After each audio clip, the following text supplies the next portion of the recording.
Hi hello friends, ನಾನು ಇವತ್ತು ನಿಮಗೆ ಎಣ್ಗಾಯಿ ಬದನೆಕಾಯಿ ಮಾಡುವ ರೆಸಿಪಿಯನ್ನು ಹೇಳ್ಕೊಡ್ತಾ ಇದ್ದೀನಿ. ಇಲ್ಲಿ ಕ್ಲೀನಾಗಿ ತೊಳ್ಕೊಂಡಿರೋ ಬದನೆಕಾಯಿನ ಇಟ್ಕೊಂಡಿದ್ದೀನಿ. ಇದಕ್ಕೆ ಏನೇನು ಆ್ಯಡ್ ಮಾಡಬೇಕನ್ನೋದು ಹೇಳ್ತಾ ಇದ್ದೀನಿ. ಅದಕ್ಕೆ ಆಗಲೇ ಸ್ವಲ್ಪ ಶೇಂಗಾ ಬೀಜನ ಹುರ್ಕೊಂಡು ಹಾಗೆ ಈಗ ಅನ್ನ ಕೋರಿ ಒಂದು ಇಟ್ಕೊಂಡು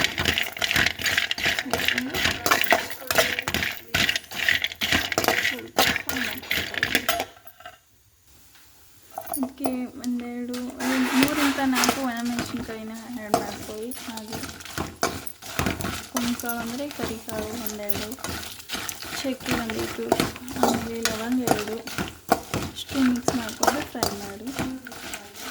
ಸ್ವಲ್ಪ ಬೆಳ್ಳುಳ್ಳಿ, ಆಮೇಲೆ ಒಣ ಕೊಬ್ಬರಿ, ಆಮೇಲೆ ಒಣ ಮೆಣಸಿನ್ಕಾಯಿನ ಆ್ಯಡ್ ಮಾಡಿದ್ದೀನಿ. ಸ್ವಲ್ಪ ಫ್ರೈ ಮಾಡ್ಕೊಂಡಿನಿ. ಈಗ ಇದನ್ನು ಸಣ್ಣಗೆ ಪುಡಿ ಮಾಡಬೇಕು, ಸಣ್ಣಗೆ ಪೌಡ್ರ್ ಮಾಡಬೇಕು. ಇದಕ್ಕೆ ಹುರಿದಿಟ್ಟ ಶೇಂಗಾ ಮತ್ತು ಸ್ವಲ್ಪ ಹುರಿದಿಟ್ಟಗಳನ್ನು ಮಿಕ್ಸ್ ಮಾಡ್ಕೋಬೇಕು. ಮೊದಲೇ ಸ್ವಲ್ಪ ಹುಣಸೆನ ನೆನೆ ಇಡಬೇಕು. ನಾನು ಮೊದಲೇ ನೆನೆ ಇಟ್ಟಿದ್ದೆ ಒಂಚೂರ, ಒಂದು 10-15 ನಿಮಿಷ. ಈಗ ಪೂರ್ತಿ ಇದಾಗಿದೆ.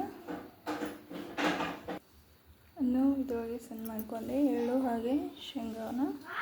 ಇದಕ್ಕೆ ಸ್ವಲ್ಪ ಬೆಲ್ಲನ ಮಿಕ್ಸ್ ಮಾಡ್ಕೋತಾ ಇದ್ದೀನಿ. ನೆನೆಯಿಟ್ಟಿದ್ದ ಹುಣಸೆಹಣ್ಣನ ರುಬ್ಬಿಟ್ಟಿರೋ ಮಸಾಲೆಯನ್ನು ಒಂದು ಬೌಲಿಗೆ ತಗೊಂಡಿನಿ. ಹಾಗೆ ಇದಕ್ಕೆ ಸಣ್ಣ ಹೆಚ್ಚಿದ ಉಳ್ಳಾಗಡ್ಡಿನ ಆ್ಯಡ್ ಮಾಡ್ಕೊತೀನಿ. ಆ್ಯಡ್ ಮಾಡ್ಕೊಂಡ್ವಿ. ಹಾಗೆ ಸ್ವಲ್ಪ ಇದಕ್ಕೆ ರುಚಿಗೆ ತಕ್ಕಷ್ಟು ರುಚಿನ ಹಾಕ್ಕೊಳ್ಳಿ, ಉಪ್ಪನ್ನು ಹಾಕ್ಕೊಳ್ಳಿ, ನಿಮಗೆ ಎಷ್ಟು ಬೇಕಷ್ಟು. ಇದನ್ನು ನಾನು ಹೆಚ್ಚಿಟ್ಕೊಂಡಿರೋ ಹಿಂಗು ತೊಳೆದು ಸಣ್ಣಗೆ ಹಿಂಗೆ 4 ಬೀದವಂಗೆ ಹೆಚ್ಚಿಟ್ಕೋಬೇಕು. ಇದ್ರೊಳಗಿನ್ನ ತುಂಬಬೇಕು ಇಷ್ಟು. ಇದು ಮಸಾಲೆ ಮಾಡಿದ್ದನ್ನು ಇದ್ರಾಗೆ ನಾವು ತುಂಬ್ಕೋಬೇಕು. ತುಂಬ್ಕೊಂಡು ಈಗ ಎಣ್ಣೆನ ಹಾಕೋಬೇಕು. ಸ್ವಲ್ಪ ಎಣ್ಣೆ ಕಾದ್ಮೇಲೆ ಸ್ವಲ್ಪ ಜೀರಿಗೆ, ಸಾಸಿವೆನ ಹಾಕ್ಕೊಳ್ಳಿ.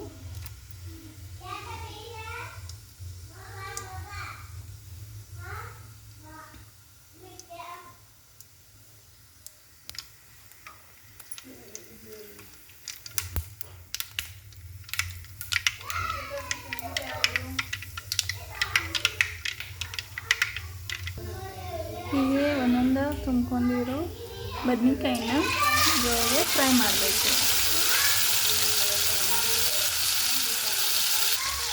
ಹೀಗೆ ತುಂಬ್ಕೊಂಡಿರೋ ಅಷ್ಟು ಬದ್ನೆಕಾಯಿನ ಎಣ್ಣೊಳಗೆ ಫ್ರೈ ಮಾಡಬೇಕು ಚೆನ್ನಾಗಿ. ನಂತರ ರುಬ್ಬಿಟ್ಟ ಮಸಾಲೆಯನ್ನು, ಉಳಿದಿರೋ ಮಸಾಲೆಯನ್ನು ಮೇಲೆ ಹಾಕಿಬಿಡಬೇಕು. ಉಳಿದಿರೋ ಮಸಾಲೆಯನ್ನು ಹಾಗೆ ಆ್ಯಡ್ ಮಾಡ್ಕೋಬೇಕು ಅಷ್ಟು.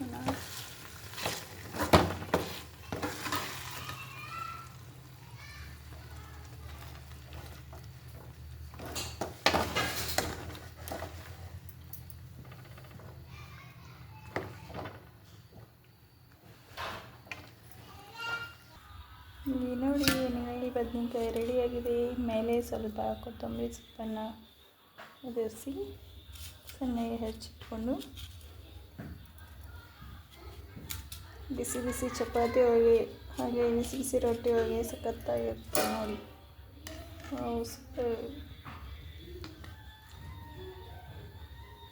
ಹೇಗಾಗಿದೆ ಅಂತ ಕಮೆಂಟ್ ಮಾಡಿ, ಲೈಕ್ ಮಾಡಿ, ಶೇರ್ ಮಾಡಿ. Thank you for watching. ನೋಡಿದವರಿಗೆಲ್ಲರಿಗೂ ತುಂಬ ಧನ್ಯವಾದಗಳು.